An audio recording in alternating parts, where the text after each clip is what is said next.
Beyond Antarctica 2. Prologue. The world has always been divided between what we see and what we choose not to look at.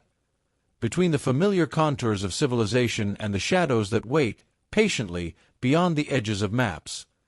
The Earth, in its antiquity, keeps secrets older than any empire, hidden under layers of stone, sea and ice.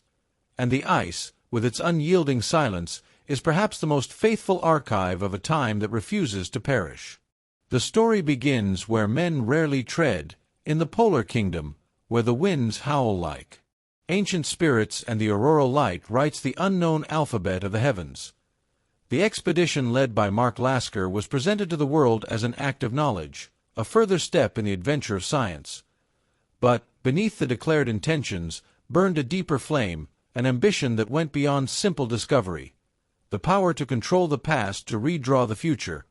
Together with his team, Mark set off on a journey that seemed like just a geographical exploration. But the roads that penetrate the heart of the ice do not only reveal forgotten landscapes, but also mirrors of the human soul. There, in the cold that penetrates to the marrow, each person encounters their own limit, their own shadows. And there, a simple family, 𝕬𝖊𝖈 and their son, 𝕬𝖊𝖈, would discover that fate had chosen them to witness a revelation of unimaginable proportions. Under the ice cap was hidden not just a city, but a legacy, vanished civilization, 𝕬𝖆𝖈, giants of knowledge and construction, who had left behind not walls, but truths encoded in light. And the light, in those depths, was not just energy, but life, the same time. A presence was also watching there, the 𝕬𝖆𝖈 shadow, an ancient entity, born from the imbalance of the world, once a guardian, now feared. She was not only destroying, but trying to speak, to warn.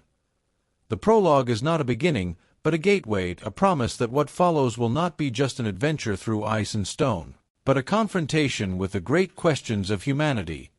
Who we were, who we are, and what legacy do we want to leave? In the answers hidden by lost civilizations, the present will find its key to the future. Preface. The snow fell thinly over the eternal cap, like a dust of stars lost in an inverted sky. Far from the world, in the heart of Antarctica, the winds blew with a violence capable of erasing any trace of human footsteps in a few moments.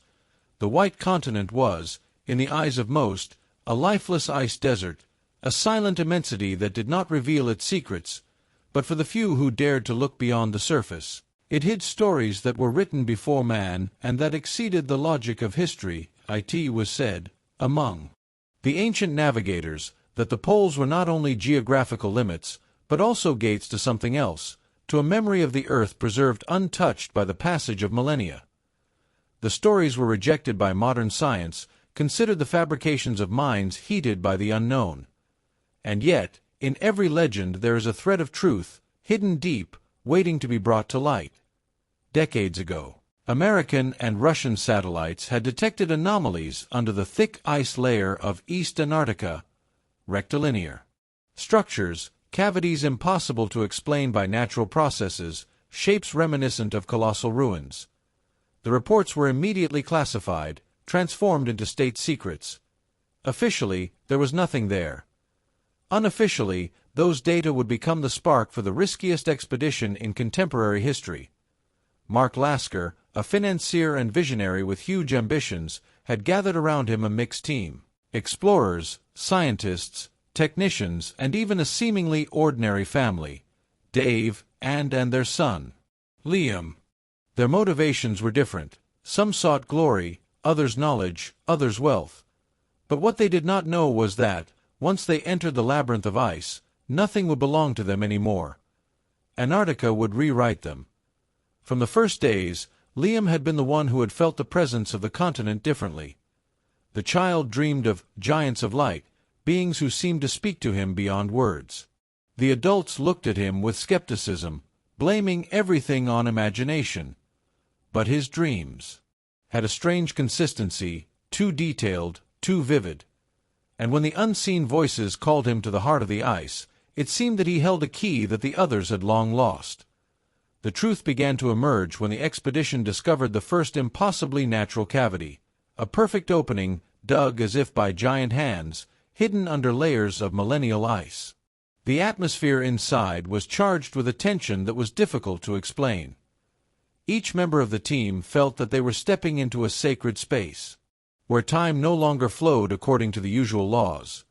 And then the 𝕬𝖆 shadow appeared for the first time, an energetic entity that could not be looked at directly, but only perceived as an innate terror, a presence that awakened the deepest fears. For many, the shadow was the sign of a destructive force, a remnant of a forgotten civilization. But for Liam, it was something else. A message. He felt that darkness did not just want to chase or end lives, but to be understood, to communicate. Its brutal attempt was the way an echo from the past cried out to the future. The story of the 𝕮𝖆 civilization, the giants who had lived before humanity, was gradually revealed through ruins, symbols, and living holograms. They had built temples and pyramids, not only in the world hidden under the ice, but also on the surface of the earth. The great structures on every continent bore their mark. But the 𝕮𝖆 were not alone. The Illyrians, another branch of the stellar civilizations, had come with the promise of alliance, and in its place conflict had arisen. The cities of light and the shadows of destruction were the fruits of that rupture. The 𝕮𝖆 had perished, leaving behind an incomplete legacy, but also warnings. The shadow of 𝕬𝖆 was one of these warnings, a double force, capable of protect and destroy. She asked for a messenger, an intermediary, and she had found him in Liam. The child thus became the bridge between two worlds, that of humans and those who had come before. As the team descended deeper into the temple buried under the ice, the truth about each one's motivations was revealed.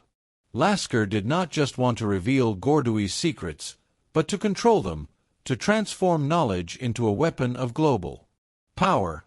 Betrayals were woven in the shadows, corporations were waiting to buy truths that humanity was not ready to receive. But the White Continent did not forgive such ambitions. The collapse of the ice, the catastrophe that would shake everything, was not just a natural occurrence, but the consequence of the awakening of the shadow. In order to restore balance, a sacrifice became inevitable. One of them would choose death so that the rest could escape. And yet, even in the face of tragedy, hope sprouted. Liam, carrying within himself the memory of 𝕮𝖆 and the connection to the Illyrians, became the promise of the future. When his family left Antarctica, fleeing a city of light on the verge of collapse, they did not take with them artifacts or treasures, but the story of a civilization that transcended time. Liam, the dreamy child, had become the witness and custodian of that legacy. He was called to carry forward the broken thread of history, to be the bridge between humans and the giants of light. This story does not begin with a simple expedition route, nor with the courage of explorers who defy the ice. It begins with a voice, an unseen voice that crosses time and finds its place in the mind of a child. And that voice, warnings and promises, shadows and lights, death and rebirth are mixed. From the first breath of Antarctica to the last vibration of the pyramids hidden, this journey calls us to look differently at the world we think we know. Under the ice, in the darkness, a forgotten memory shines. And perhaps the true beginning of humanity is not in the pages of textbooks, but in the shadows of a civilization that has left us the key to the future. Chapter 1. Mark's Invitation. After years of apparent silence, when the memories of their adventure in the ice core seemed to fade like a flame consumed by time, 𝕮𝖆 and had found their balance again. Their life, although still marked by the echoes of their experience in Antarctica, had become relatively ordinary. Quiet mornings with hot tea, days of work and academic projects, quiet evenings in which they read or talked about the times of the past. Yet, somewhere deep in their souls, unresolved questions continued to smolder.